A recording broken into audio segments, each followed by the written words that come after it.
Et l'insulte du sexe de ton père et de ta mère. Cette chose, je ne sais pas si elle existe ailleurs, mais c'est ça le Mwiri. Vous ne pouvez pas être initié au Mwiri si vous n'avez pas insulté le sexe de votre père et de votre mère, et ça pendant un mois durant. Pendant un mois au moins. Vous avez cette période.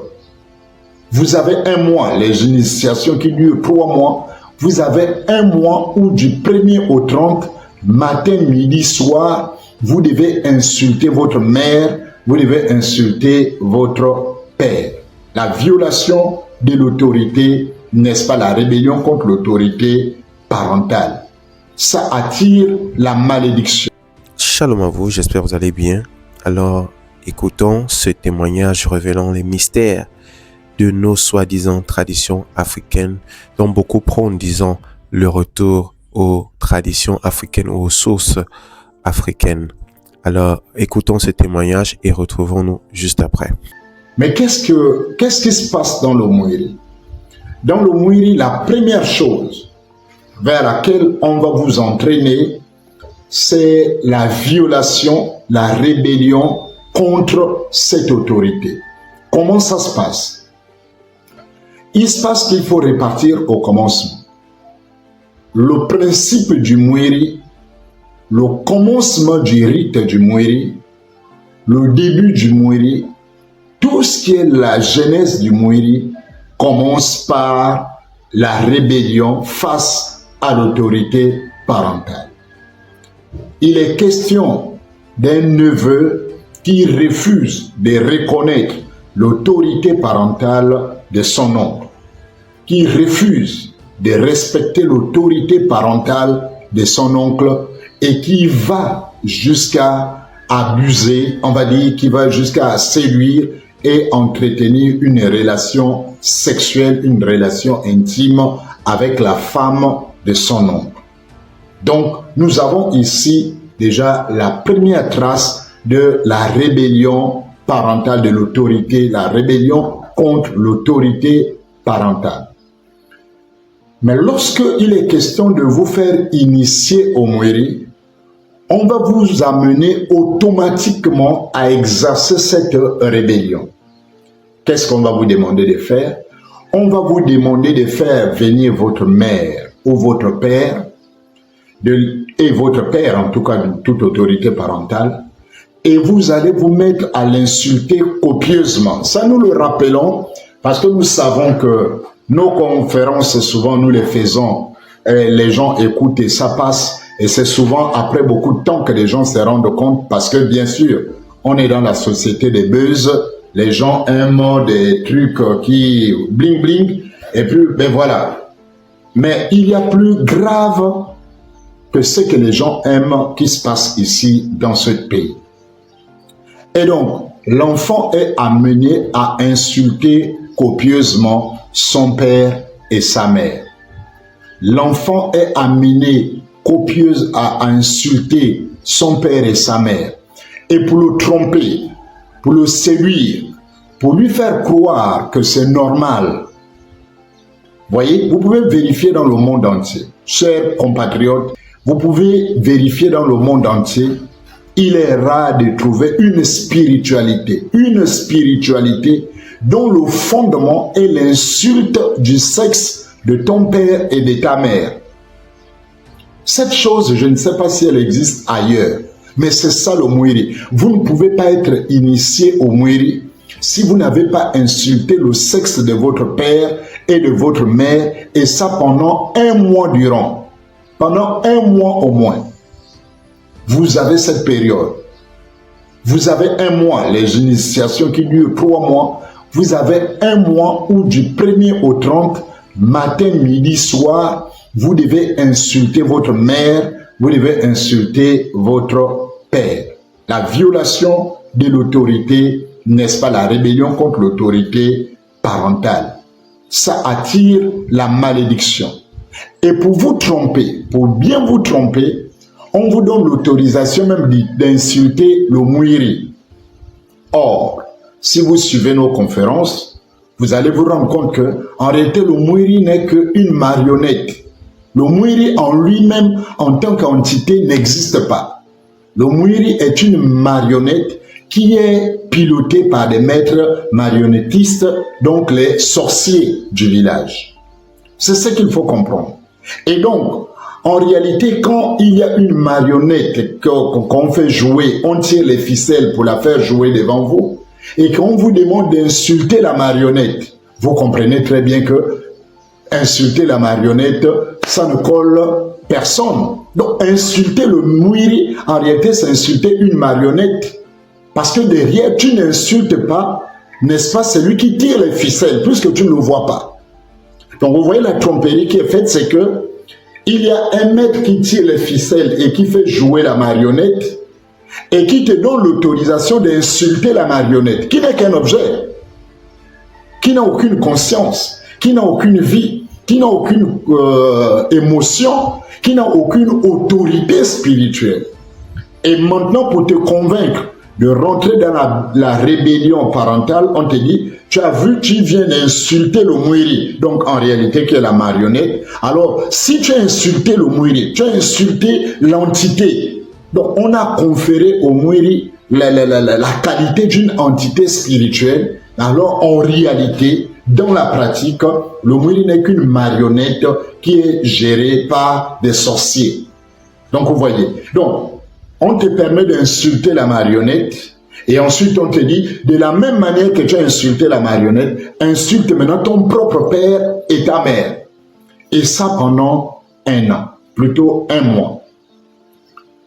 Et les jeunes gens le font, et les initiés le font, en croyant que c'est un acte de grandeur. On va vous donner des fausses explications, comme quoi c'est pour te libérer, voilà, te libérer des émotions, pour que désormais quand tu te retrouves devant des situations, tu n'aies plus de parti pris, etc., etc. Depuis quand le fait d'insulter ton père et ta mère va te donner un discernement ou quoi que ce soit? La preuve, aujourd'hui, notre pays est rempli des gens qui sont initiés au Mwiri, mais qui volent dans les caisses de l'État, qui volent dans les caisses de l'État, qui pillent, qui gèrent mal le pays, etc.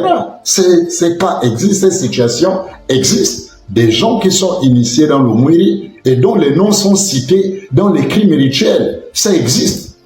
Donc, tout ce qu'on nous dit, en réalité, c'est un principe en spiritualité de régression. Ça veut dire, on te fait passer du règne humain, qui est le règne le plus élevé de tous les règnes, on te rétrograde vers un règne inférieur qui est le règne animal. C'est dans le règne animal où l'enfant peut s'amuser avec le parent. C'est dans le règne animal où les enfants couchent leur mère, où il y a des rapports sexuels entre la mère et l'enfant. Vous trouvez des chiens et des chiennes, une chienne a mis au monde des chiots. Au bout de 6 mois, au bout de 9 mois, ces chiots vont commencer à entretenir des rapports sexuels avec la chienne. Parce que dans ce règne inférieur au règne humain, voilà, ces choses sont possibles. Et il n'y a pas cette autorité. L'autorité parentale dans le règne animal n'est pas aussi élevée que dans le règne humain. Et donc le Mwiri essaie de vous rétrograder, de vous ramener dans un règne inférieur au règne humain qui est développé, au règne humain qui a déjà réussi à établir, n'est-ce pas, les normes. Donc, dans le Mwiri, il y a déjà ce premier pacte, ce premier lien qui est la rébellion à l'autorité parentale. Et elle se manifeste par l'insulte. Pendant 1 mois, vous insultez le sexe de votre père, le sexe de votre mère, et puis la marionnette, n'est-ce pas, qui représente le Mwiri. Parce que le Mwiri lui-même a été tué. Nous allons revenir sur ça certainement prochainement, où nous parlerons davantage de la mort du Mwiri, et que ce qui se joue aujourd'hui, c'est une marionnette, mais pas le Mwiri originel. Parce que le Mwiri originel, qui est Boulanda, a été assassiné, a subi un crime rituel. Tous les vrais maîtres du Mwiri, tous les vrais initiés du Mwiri, tous les hauts initiés du Mwiri savent que Boulanda a subi une mort atroce. Boulanda a été on va dire quoi, dépiécé. Boulanda a été mis à mort. Boulanda a été brûlé avec du feu. Il y a eu tellement d'atrocités sur Boulanda que on vous cache, on ne vous le dit pas. Et donc, on vous fait insulter une fausseté qui n'a aucune autorité et on vous encourage à insulter votre propre mère et votre père, ce qui vous fait entrer directement dans la malédiction. Directement dans la malédiction. La deuxième chose, parce que nous ferons l'étude comparée biblique lors du live, je vais rester dans la présentation et lorsque nous reviendrons dans nos lives, nous ferons cette étude comparée en vous montrant ce que le Dieu, le Seigneur Jésus présente lorsqu'il est question de l'autorité parentale, comment on doit se comporter, quel que soit alpha, quel que soit oméga, comment un enfant doit se tenir devant son père et sa mère. Ce qui est interdit de faire. On ne doit pas déshonorer son père et sa mère. Or, le Mwiri vous appelle à déshonorer, à manquer de respect, à insulter. Vous savez, insulter la nudité de votre mère et de votre père en la regardant ou le regardant dans les yeux, c'est le plus grand déshonneur qui puisse exister sur terre. Mais le Mwiri a fait croire que c'était un acte de haute spiritualité. Ne vous laissez pas séduire, c'est une tromperie. La deuxième chose que vous trouvez dans le Mwiri, deuxième fondement dans le Mwiri, c'est l'immoralité sexuelle. Le Mwiri est fondé sur la rébellion à l'autorité parentale 1, sur l'immoralité sexuelle 2. C'est le deuxième pilier du Mwiri. Je vous explique en quoi consiste l'immoralité. L'immoralité ici consiste à ce que le Mwiri originel qui est Boulanda a dû entretenir ou a entretenu le rapport sexuel avec sa tante. Après donc avoir violé l'autorité parentale de son oncle, il s'est approché de la femme de son oncle et a eu des ébats sexuels avec elle. C'est ce qu'il a condamné d'abord, d'ailleurs, à la malédiction et à la mort au crime rituel qu'il a subi. Voilà, c'est parce qu'il a couché la femme de son oncle que les hommes du village, quand ils l'ont eu, ils l'ont sacrifié, ils l'ont buté, ils l'ont dépiécé, ils l'ont brûlé. Ils ont vraiment massacré le Mwiri. Donc le vrai Mwiri, le Mwiri est son surnom, son vrai nom c'est Boulanda. Donc Boulanda a été massacré. Vous voyez. Bien, donc Boulanda a couché avec sa tante. Et vous verrez que lorsque vous venez vous faire initier au Mwiri, on vous fait passer par des actes presque de masturbation. On va planter un piquet devant le temple, le hangar du Mwiri, où le Mwiri à l'intérieur, donc la marionnette du Mwiri, le vieux Otendo, qui joue le rôle du Mwiri, comment on appelle, Djingando à l'intérieur, va citer votre nom. Voilà, il va dire par exemple Masala. Et puis, en tant que Masala, vous allez vous approcher au piquet qui est devant le temple et vous allez entretenir un rapport sexuel avec ce piquet-là. Donc, vous voyez, l'immoralité sexuelle. Ça commence là. Vous allez entretenir le rapport sexuel avec le piquet, etc., etc. Vous allez trémousser, vous allez faire tout ce que vous avez à faire. Il vous excite, vous rossez le bâton, etc., etc. Lorsque vous partez en brousse, ça va continuer. On va vous faire des choses, à mettre votre sexe dans la terre, à frotter, etc., etc., des actes de masturbation, etc., jusqu'à ce que, de manière symbolique, on va vous faire avoir un rapport sexuel avec le fameux Mwiri. Jusque-là, dans l'ignorance, vous croyez que le Mwiri est un esprit, vous ne savez pas que c'est juste une marionnette, parce que c'est après l'acte sexuel avec le Mwiri que vous allez découvrir finalement que ce n'était pas une entité spirituelle, mais que c'était juste donc une marionnette, et on va vous révéler l'identité donc du maître chanteur, le maître marionnettiste qui gérait les ficelles. Voilà. Et donc, on va vous faire avoir un acte sexuel avec le fameux Mwiri en mettant votre main dans le trou qui représente donc le sexe du Mwiri etc. Et on va vous faire la scarification.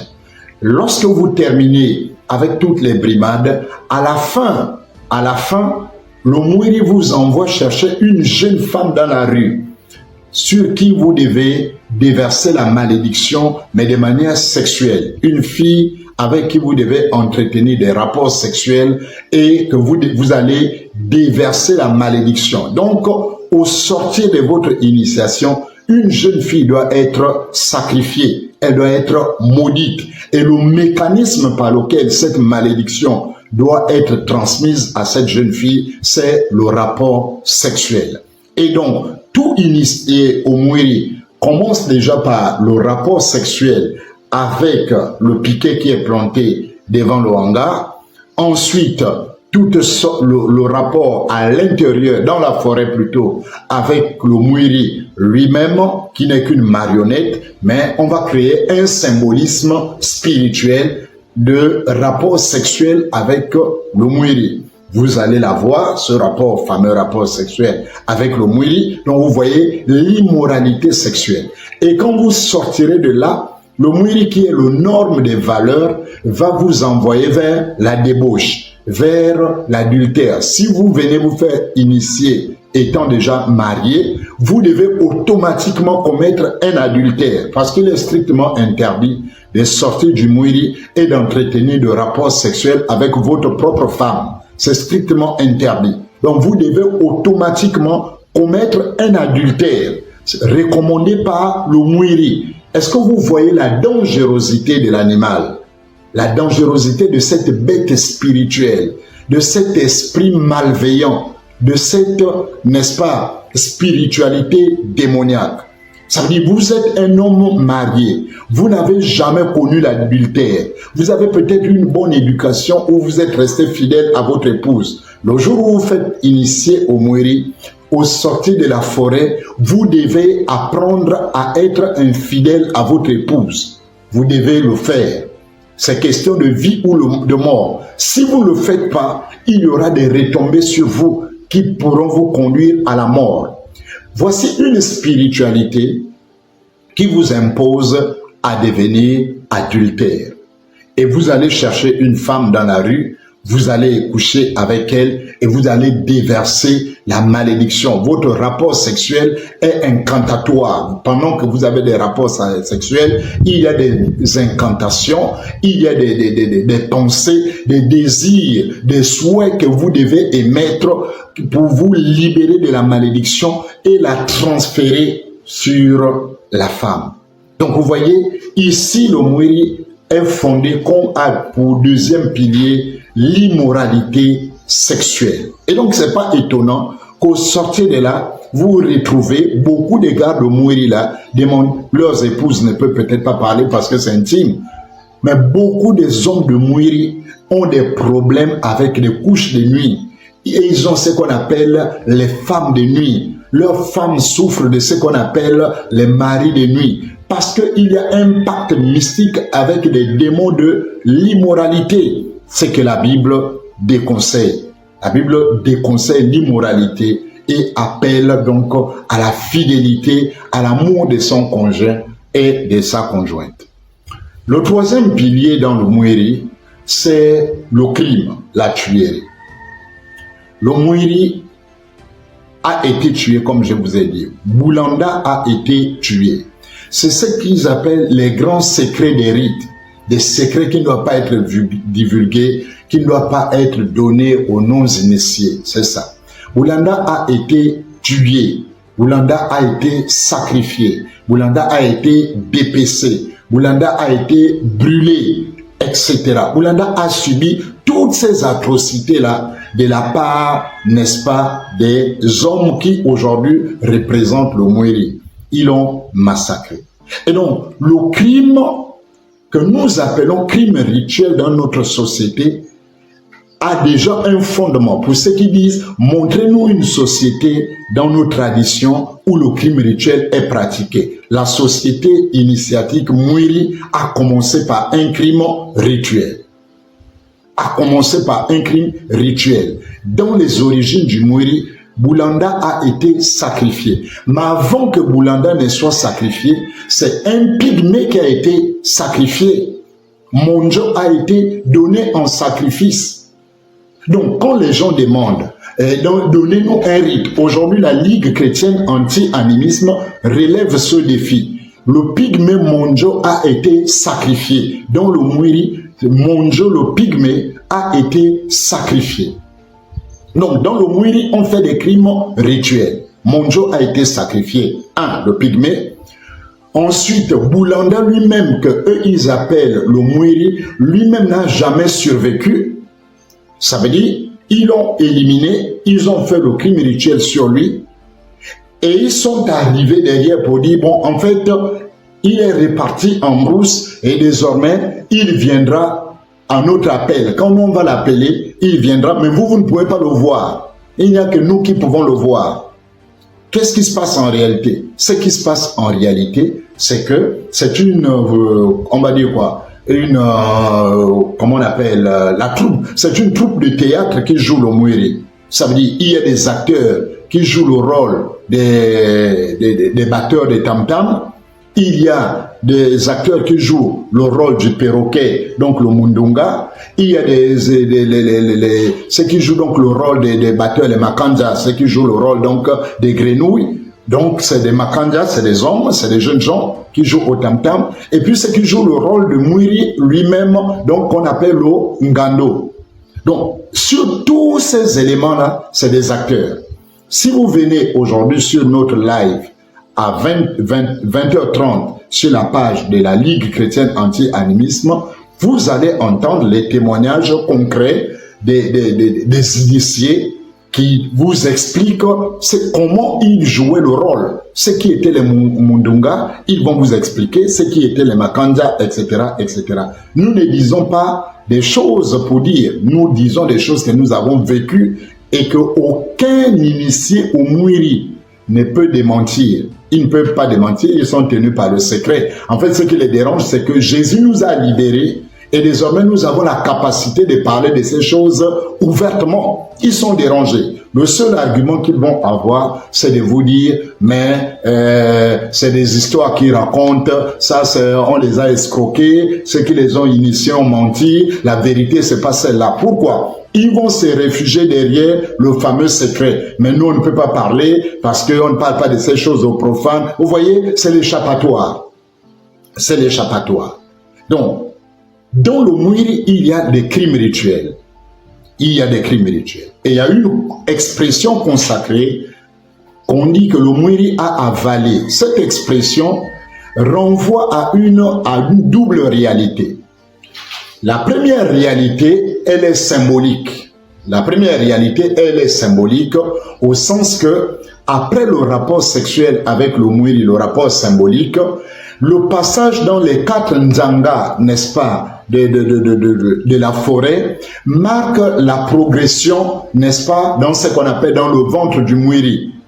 C'est des symboles. Là-bas, c'est symbolique. Ça, c'est la première implication, elle est symbolique. Vous passez dans différents nzanga, là où on va vous mettre le piment dans les yeux, ensuite là où on va vous torturer sévèrement, on va vous faire regarder le soleil, etc., pour vérifier si vous êtes bien aveugle, là où on va vous faire danser, etc., jusqu'à là où on vous fait la scarification. Ces 4 différents nzanga là, effectivement c'est ce qu'on dit qu'on a passé le temps dans le ventre du Mwiri.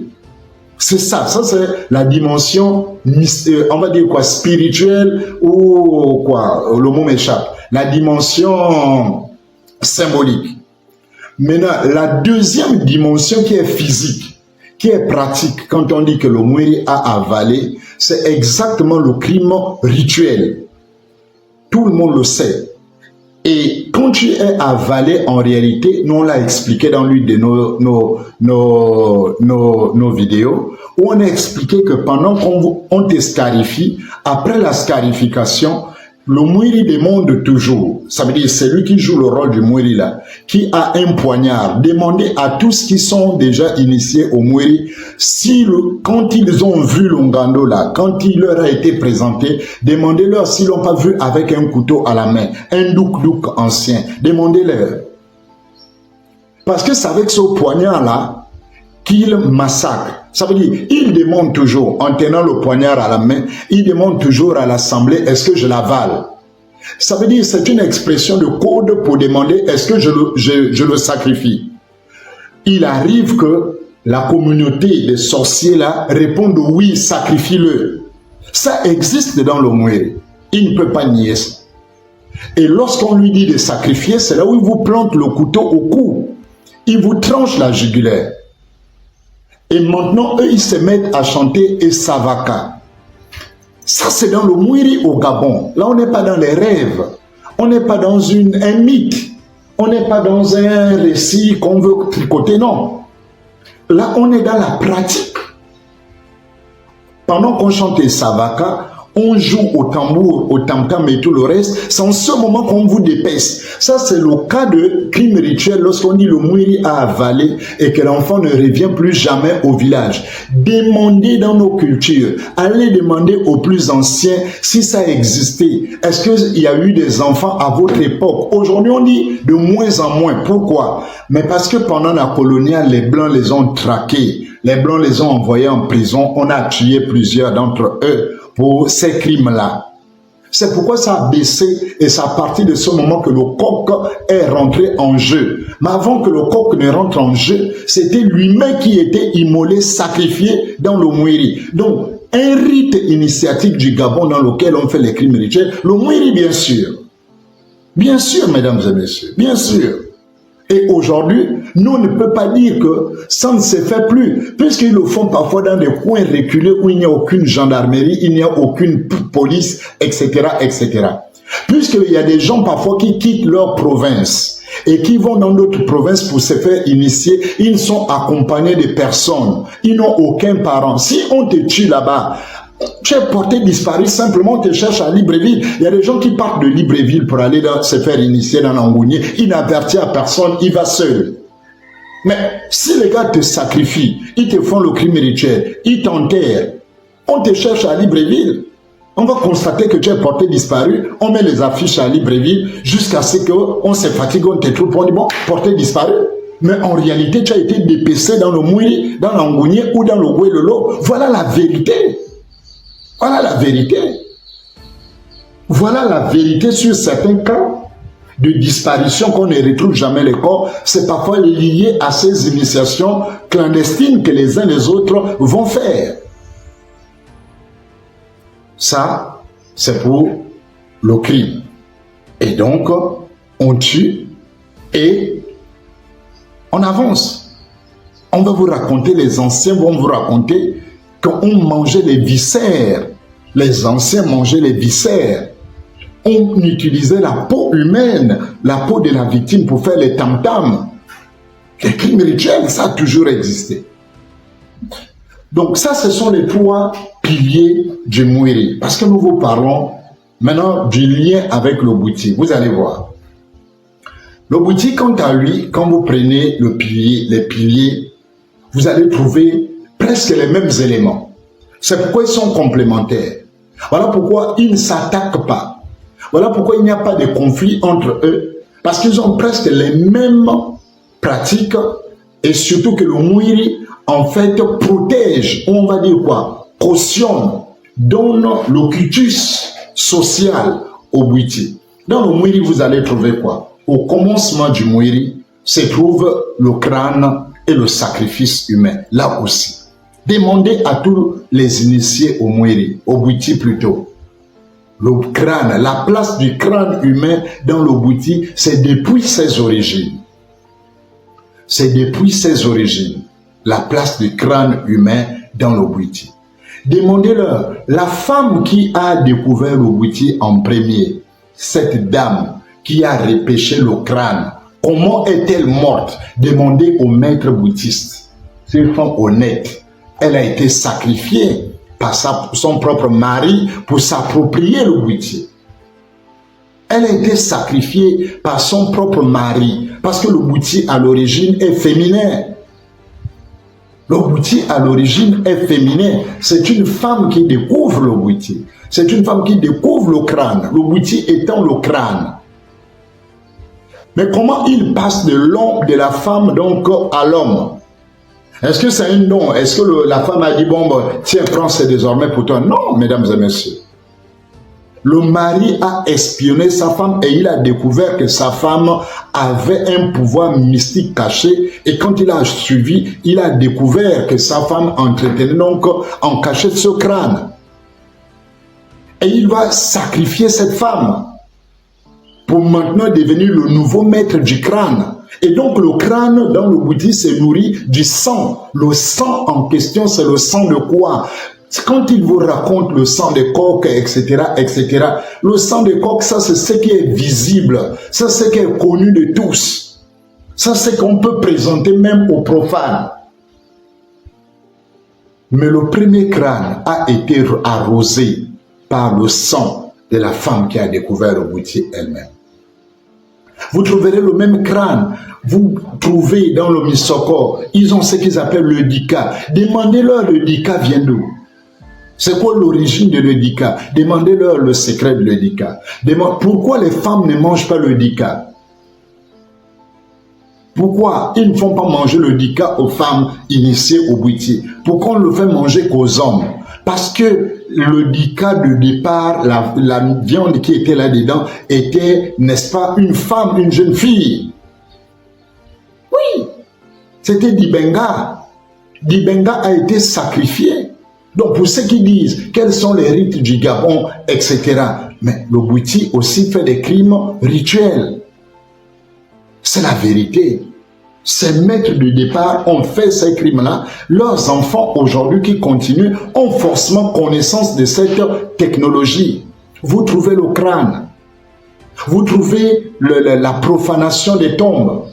Demandez dans le Bouti ce qu'ils appellent le Mungonda, c'est quoi? Le Mungonda dans le Bouti, c'est quoi? Demandez-leur, le Mungonda c'est quoi? Demandez-leur de vous présenter un Mungonda. Demandez que les Kiasso filment un Mungonda où ils viennent sur le plateau de la une avec un Mungonda. On verra, on va le déballer, vous verrez que c'est un crâne humain. Mais comment ils ont fait pour avoir ce crâne humain? Comment on fait? Il y a un rituel. Comment on fait? Ils savent, ils vont déterrer les cadavres. Tout le monde le sait. Ils disent quoi? Ils reconnaissent, non, avant de mourir, mon père a dit, après il faut venir chercher mon crâne. Mais comment ça se passe? Il faut qu'ils vous disent. Ils vont effectivement déterrer les corps, l'or blanc aujourd'hui. Les Nganga là, ils s'allongent sur les cadavres. Ils prélèvent le crâne. Ils l'amènent dans la forêt, ils vont le faire bouillir dans des marmites. Demandez-leur si ce qu'on dit est faux. Ça c'est la formation quand on prépare le Mungonda. Demandez-leur. Voilà le Bouti. Voilà le Bouti. Donc, vous avez le crâne. Ils vont préparer le crâne. Ils vont faire des sacrifices d'animaux jusqu'au sacrifice humain pour arroser le Mungonda. Ils le font. C'est des menteurs, ils le font. Aujourd'hui, ils paniquent parce qu'ils savent que si véritablement on commence à regarder là-dedans, à demander étape par étape, ton Mungonda là, tu as fait comment pour l'avoir? Le crâne là, c'est le crâne de qui? Tu l'as eu comment? Tu as fait comment? Quel est le rituel? Vous allez apprendre la vérité. Mais comme on est dans des situations où, bon, on n'est pas encore arrivé au niveau où on fait de telles enquêtes. On est encore dans des niveaux où on ne fait pas de telles enquêtes. C'est là où ils prospèrent. Mais vous imaginez les Nganga Bouti, là, quand ils sont 100, ils se retrouvent. Il y a 100 crânes. Est-ce que vous imaginez? Et ça, c'est des crânes qu'on va déterrer, sans compter des personnes qu'on tue. Des personnes qu'on tue pour soutenir ton Bouti.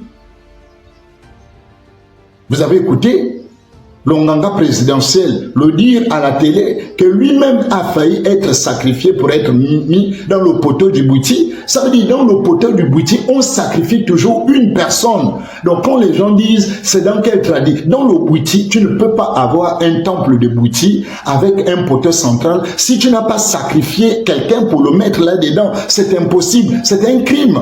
Ça existe au Gabon. Oui, mesdames et messieurs, ça existe au Gabon. Ça existe. Le deuxième pilier du Bwiti, c'est quoi? La rébellion au Créateur.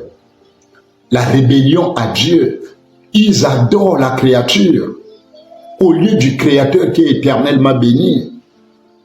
Ils n'ont pas de lien avec le Créateur. Ils disent que Dieu existe, que Nzambe Kana.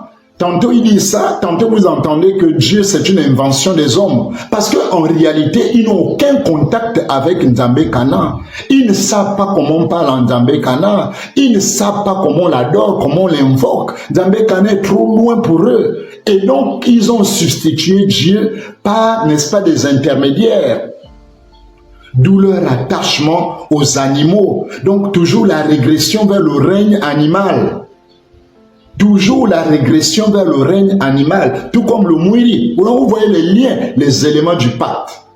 Tout comme le Mwiri vous ramène dans le règne inférieur, le Bwiti vous ramène autant dans le règne inférieur. D'où leur attachement aux animaux, leur attachement aux arbres, aux plantes, etc. Les totems, les animaux ont été divinisés, on les a rendus totémiques, on ne les mange pas, on les vénère, on fait des sacrifices à des animaux. Suivez ce que Dokira a raconté. Tout ce que Dokira a raconté, c'est ça la vérité. Ce que Dokira a raconté là, c'est ça la vérité. Dokira n'a pas menti sur ce qu'il disait. Dokira a dit ce qui s'est fait exactement dans le Bwiti. C'est exactement ce que Dokira expliquait là, qui s'est fait dans le Bwiti. Dokira est un Ganga Bwiti. Donc il ne peut pas avoir expliqué les choses d'ailleurs. Il expliquait en tant que Nganga Bwiti la réalité cachée, les profondeurs. Ça veut dire, en fait, il est allé loin. Il a voulu jouer au malin en se faisant passer pour un pédagogue, mais un pédagogue n'enseigne que les sciences qui lui ont été apprises. Un pédagogue n'imagine pas la science qu'il va expliquer aux élèves. Un pédagogue, un enseignant, a été formé à une école, à l'ENES, à l'ENI pour le cas du Gabon et tout. Donc quand il vient en classe exercer l'enseignement avec de la pédagogie, toute la matière, mais c'est ce qu'il a appris dans des écoles de formation. Dokira n'a pas parlé des choses tombées du ciel. Dokira a parlé des choses du Bwiti, qu'on appelle les secrets du Bwiti, qu'on appelle les secrets des rites initiatiques. C'est ce qu'il a dévoilé sans savoir. Comme il a dit, il était sous l'effet de vouloir gagner un débat. Et comme en réalité ils n'ont pas d'argument, quand ils ne parlent pas du christianisme, quand ils n'insultent pas le christianisme, en réalité ils n'ont pas autre chose. Parce que leur vraie chose, c'est ça là, ce sont ces secrets de la sorcellerie là. Donc comme ils étaient accablés, ils ne pouvaient plus attaquer le christianisme, comme lui l'a dit, en voulant gagner le débat, il a oublié qu'il est sous serment, il a oublié que ces choses-là, on ne les partage pas aux profanes, mais comme il était accablé, il n'était plus question de parler de Jésus, il n'était plus question d'insulter les chrétiens, il était question de parler de la valeur du sacrifice dans leur propre rite. C'est là où il est sorti, il a perdu le contrôle, il a oublié le secret et il a dévoilé. Voilà ce qui se passe dans le Bwiti. Dans le Bwiti, on fait exactement ce que Dokira a dit là. Et c'est ce que nous essayons de vous dire depuis le début. La rébellion à Dieu, l'adoration de la créature, le retour vers on va dire quoi, un règne inférieur à la dimension, n'est-ce pas, de l'homme. L'homme est le règne supérieur, c'est le règne le plus élevé. L'humanité est le règne le plus élevé en termes de création. Il n'y a pas un règne supérieur en termes de la création physique, il n'y a pas un règne supérieur au règne humain. Mais regardez comment le Bwiti et le Mwiri s'efforcent à ramener l'homme vers un règne inférieur. Donc, quand vous prenez le Bwiti, vous retrouvez le crime, vous retrouvez les crimes rituels, vous retrouvez les crânes, vous retrouvez les profanations des tombes et vous retrouvez les envoûtements. Ça, c'est un pan qu'on n'a pas encore abordé, les envoûtements. Détruire un foyer, endormir un peuple, et faire disparaître un dossier au tribunal, et consolider son poste dans une administration, même quand on est médiocre à mort. Ces fétiches-là existent. Et les gens sont envoûtés par ces rites initiatiques. Le lien, c'est lequel?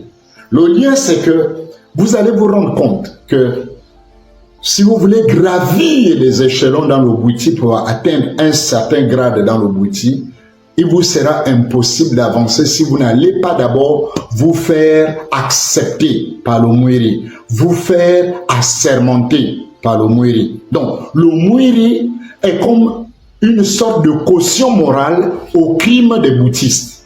Ça veut dire, le Mwiri a validé le bouddhiste. Quand le bouddhiste va aller maintenant dépécer les gens, va aller maintenant déterrer les tombes, va aller envoûter, lancer les sorts, détruire tel ou tel en vampire, sortir en vampire, il le fait sous le sceau du Mwiri. Est-ce que vous voyez? Il le fait sous le sceau du Mwiri. Donc le Mwiri est, n'est-ce pas, cette sorcellerie qui est le garant maintenant de toutes les atrocités qui se passent dans le Bwiti. C'est ce qui fait que celui qui est initié au Mwiri a la primauté sur celui qui est seulement initié au Bwiti. Si vous êtes seulement un initié au Bwiti et que vous n'êtes pas initié au Mwiri, en fait, vous n'êtes pas un vrai homme. Vous êtes une femmelette. Peu importe ce que vous pratiquez. Donc, les Bakiaso là, les petits Nganga comme les Kiaso là, s'il n'est pas initié au Mwiri, c'est que c'est un faux Nganga. C'est un faux bouddhiste. Déjà, c'est un bouddhiste poubelle, voilà. Parce que le bouddhiste fan, ça c'est un bouddhiste poubelle. En fait, c'est pas un bouddhiste. Là-bas, c'est la poubelle spirituelle. Là-bas, on ramasse tout. Si vous allez chez Kiaso, vous allez trouver les Bibles, vous allez trouver tout. Autant ils passent le temps à critiquer la Bible, mais autant ils reconnaissent quand même que la Bible est un livre de spiritualité. Mais comment de spiritualité? Un livre qui a été inventé par des Romains selon vous-même. Depuis quand les Romains étaient spirituels pour écrire un livre spirituel? C'est vous qui êtes spirituel. Les Romains n'ont jamais été spirituels. Les Romains n'étaient qu'impérialistes. Donc, est-ce que vous voyez, les Romains n'étaient qu'impérialistes, ils n'étaient pas spirituels. Ils ont inventé un livre juste impérial. C'est un livre impérialiste. Mais comment ils se retrouvent dans leur mbanja?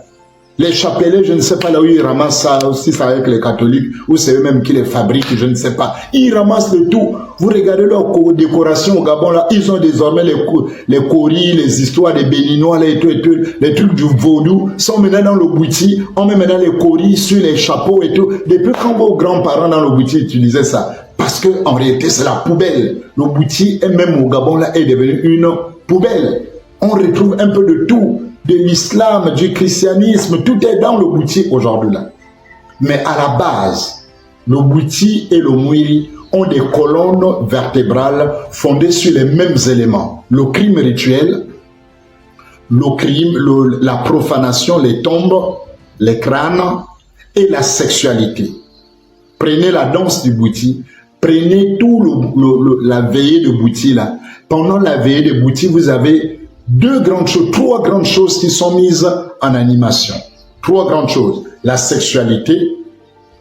Leurs danses là, pour la plupart, c'est des danses sexuelles. Les symboles qui sont là, la grosse torche là, ça c'est le sexe de la femme. Le petit moupito avec lequel ils dansent là, ça c'est le sexe masculin. Donc quand vous les voyez danser là, tout, ça c'est le coït. Ça veut dire là, ils dansent fort, etc. Quand vous voyez les étincelles là, ça c'est l'éjaculation. Donc vous voyez que c'est une mise en scène d'un rapport sexuel. Mais à la fin, ça donne quoi? Ça donne la débauche. Parce que c'est le culte du sexe, le culte de la naissance et puis le culte de la mort. Une veillée de Bwiti tourne autour de trois symboles.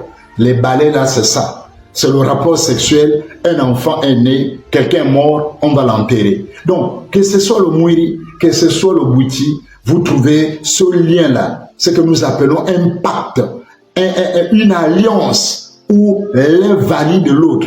Le Mwiri valide le Bwiti. C'est ce qui fait que, si vous prenez le cas des milieux dans lesquels le Bwiti est fortement ancré, le Mwiri est fortement ancré, je vous donne deux grandes zones du Gabon. Prenez la Mbounie, prenez le Gwelolo, ces deux provinces où ces deux rites cohabitent travaillent ensemble. Ce sont des capitales nationales des crimes rituels. Prenez l'Angounié, prenez le Gouelolo, où le Bouiti et le Mouiri cohabitent. Vous allez vous rendre compte que c'est dans ces provinces-là que les Pygmées sont massacrés. Des villages entiers de Pygmées sont décimés dans l'Angounié, dans le Gouelolo. C'est dans ces coins-là où on trouve des camps de dépeçage, des grands de notoriété, comme le professeur Idiata en a parlé, Franck Idiata. Il a parlé de ce qui se passe à Mimongo, dans des villages de Mimongo où on a découvert un endroit où on massacre les Pygmées pour faire les crimes rituels. Mais qui n'est pas initié au Bouiti et au Mouiri à Mimongo? Qui n'est pas initié au Bouiti et au Mouiri à Mimongo, c'est qui? Qui est Michogo? Qui est Apinji? Qui est Akele? Qui est Massango là-bas? Et puis qui n'est pas initié? C'est qui? Et c'est dans les forêts où il y a le Bouiti et le Mouiri que ces crimes-là se multiplient. Pourquoi? Parce qu'il y a une alliance. Le Mouiri qui est censé jouer les gendarmes, en réalité, n'est qu'un gendarme pour les faibles. C'est un peu à la manière de la justice gabonaise, pour la fustiger d'ailleurs. Où ce sont des voleurs de boîtes de sardines qui ont 10 ans de prison, et puis les commanditaires des crimes rituels imperturbables. Ça, c'est la justice du Gabon. Et c'est la justice du Gabon est à l'image du Mouiri, en fait. Ce sont les petits qui payent, mais les gros ne payent jamais. Si vous entendez le Mouiri attrapé, qu'est-ce qui s'est passé? Il a volé un régime de bananes. Il a couché avec la femme de l'autre. Il a fait ceci. Qu'est-ce qui se passe? Ah, il y a 2 enfants qui ont été vendus à Mimongo. 2 enfants à Yeno. 2 enfants ont été vendus à 500 000 la tête, donc 1 million pour les 2. Jusque-là, le Mouiri, incapable, n'a jamais retrouvé qui a acheté, qui a sacrifié ses enfants, etc., etc. Aujourd'hui, nous voulons donc montrer ce lien de la malédiction. Ça veut dire dans le Mouiri comme dans le Bouiti, il y a un pacte de malédiction. Il y a une alliance de malédiction. Il y a des pratiques de malédiction. Insulter son père et sa mère, c'est de la malédiction. Tuer quelqu'un, prélever ses organes, c'est de la malédiction. Aller profaner une tombe, prendre ses restes humains, les faire manger aux gens dans l'Iboga. On fait les cérémonies de l'Iboga, on montre l'Iboga, oui, l'Iboga, l'Ibogaïne et tout le reste. L'Ibogaïne, ça c'est les blancs. Mais l'Iboga qu'on donne dans les temples, c'est avec le crâne humain. C'est avec les ossements humains. On les gratte. Ils ont les Mungonda. Ils ont des crânes. Allez fouiller les Bwenze. Allez déterrer les poteaux. Allez fouiller sous les poteaux. On donne les indices. Allez. Demandez-leur tous les Nganga qui est le Mungonda au Gabon. Amenez tous vos Mungonda ici. Et puis déballer, enlever les tissus là, enlever toute la décoration qu'ils ont mis en haut, les plumes, toutes ces choses qu'ils ont mis là. Enlevez tout ça. Ouvrez les pagnes là, ouvrez. Vous allez voir le crâne humain. Dans la corbeille là, c'est le crâne humain. C'est le Mungonda. C'est la sorcellerie à fond. Notre mission, notre devoir, notre travail, c'est de vous avertir. Notre travail, c'est de vous montrer qu'il y a la mort, il y a la malédiction, il y a le crime, il y a la sorcellerie, il y a des pouvoirs maléfiques, il y a des pouvoirs magico-fétichistes. Ça, on ne peut pas vous le cacher, ça existe. Si vous voulez le fétichisme, si vous voulez des pouvoirs magiques, oui, dans le Mouiri, dans le Bouiti, vous les trouvez. Il y a des succursales. Vous pouvez évoluer dans la succursale de ceux qui lancent les fusils nocturnes, la succursale de ceux qui développent le feu follet, etc. Ça, si c'est ça que vous voulez, allez-y. Mais sachez que vous serez forcément maudit. Vous êtes forcément maudit. Initié au Bouiti, initié au Mouiri, vous êtes forcément maudit. Parce que il y a l'autorité de Dieu qui est rejetée. Au lieu d'adorer Dieu, vous êtes abaissé au règne inférieur animal, vous avez fait des animaux et des plantes, n'est-ce pas, votre Dieu, votre repère, et vous avez perdu la trace du Créateur. Et vous ne manquez même pas de dire que Dieu est une invention. Ça, c'est à votre niveau. Si vous allez dans le Mouiri, vous insultez votre mère, vous insultez votre père, vous êtes un enfant maudit. Et il n'y a aucun ganga sur terre qui peut vous enlever cette malédiction si ce n'est une simple repentance, une vraie repentance au nom de Jésus, où vous reconnaissez cet affront à l'autorité de Dieu, cet affront à l'autorité parentale. Il n'y a que par là que vous pouvez être sauvés. Le reste, c'est de la diversion. Mesdames et messieurs, laissez-vous avertir. Laissez-vous avertir. Vous n'avez pas besoin de devenir sorcier. Au 21e siècle, on n'a pas besoin de sorcellerie. Les gens ont besoin de la science. Les gens ont besoin de la technologie. Les gens ont besoin de Dieu le Créateur, pas de petites entités démoniaques. Vous avez besoin du Créateur et non pas de peaux d'animaux. Vous n'avez pas besoin d'écorce de bois pour vous protéger, pour être votre divinité. Vous avez besoin du Créateur. Laissez-vous avertir, que Dieu vous bénisse, que Dieu ouvre votre intelligence, même si ce n'est pas aujourd'hui, peut-être demain, vous comprendrez, quelqu'un tombera sur cette vidéo, il se laissera peut-être avertir. Que Dieu vous garde et vous bénisse, au nom du Seigneur Jésus, Shalom. Alors, je pense que vous avez suivi attentivement ce message. Ceci nous interpelle à véritablement faire attention et de ne pas se jeter sur ces idéologies qui nous sont prônées aujourd'hui dans la société, disant retour aux traditions africaines sans même comprendre le but de ces traditions africaines. Alors nous pouvons voir également des réalités qui se passent, beaucoup de choses qui sont cachées et qu'on ne veut pas effectivement révéler en public parce qu'effectivement c'est en scène de beaucoup de choses néfastes.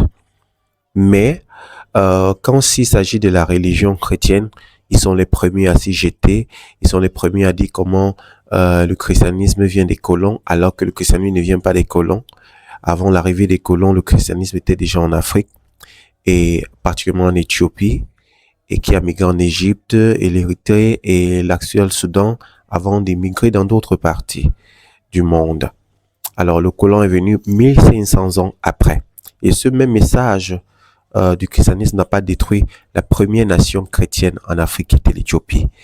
Alors comment se fait-il que ces personnes aujourd'hui viendront nous faire croire que non, la chrétienté vient du colon? En fait, c'est un agenda d'antichrist pour pouvoir faire taire la religion chrétienne, pour pouvoir faire taire la foi chrétienne, parce qu'ils savent que Jésus c'est le nom qui est au-dessus de tout autre nom.